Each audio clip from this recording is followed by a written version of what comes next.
On Christmas Eve of 1968, NASA astronauts Bill Anders, Frank Borman, and Jim Lovell boldly went where no one had gone before, around the moon. The crew of Apollo 8 has a message that we would like to send to you. Apollo 8 was originally a mission designed to test the command and lunar modules while orbiting the Earth.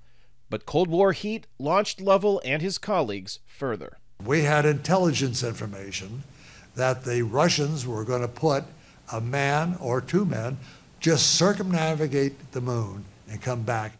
When they took off from Cape Canaveral, Florida, 50 years ago, the Apollo 8 crew succeeded in beating the Russians to the moon and making history. And our job was to look for suitable landing spots. Everybody remembers Apollo 11. It was the first time people walked on the moon. But Apollo 8 was the first time that humans had actually gotten that close. Andrew Johnston is the Vice President of Astronomy and Collections at the Adler Planetarium in Chicago, where Jim Lovell's space-flown flight suit and flight manual from Apollo 8 are on display. Well, the Apollo 8 mission was a landmark in human exploration. It was the first time humans had ever left the close vicinity of the Earth, and the first time human eyes had ever seen the far side of the moon. But Johnston says the most important discovery wasn't found at Apollo 8's destination, orbiting the moon.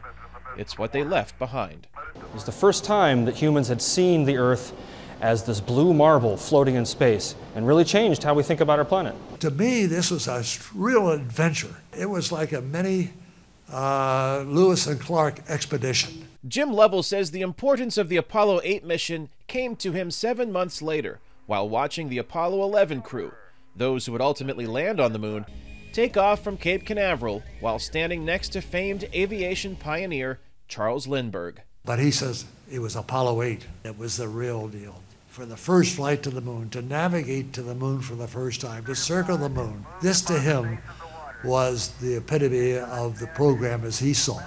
Apollo 8 wasn't Lovell's last trip to the moon. In April of 1970, he was finally on his way to the lunar surface. But instead of landing, a catastrophic accident forced the crew to slingshot the moon in a desperate attempt to return back to Earth in a crippled spacecraft. Houston, we've had a problem.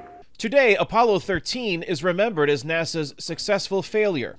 And while it would be Lovell's last mission into space, he says he is at peace with his place in history as the first to see the far side of the moon and Earthrise as a member of the historic Apollo 8 mission. And from the crew of Apollo 8, we close with good night, good luck, a Merry Christmas, and God bless all of you on the good earth. Kane, Farabaugh, VOA News, Chicago, Illinois.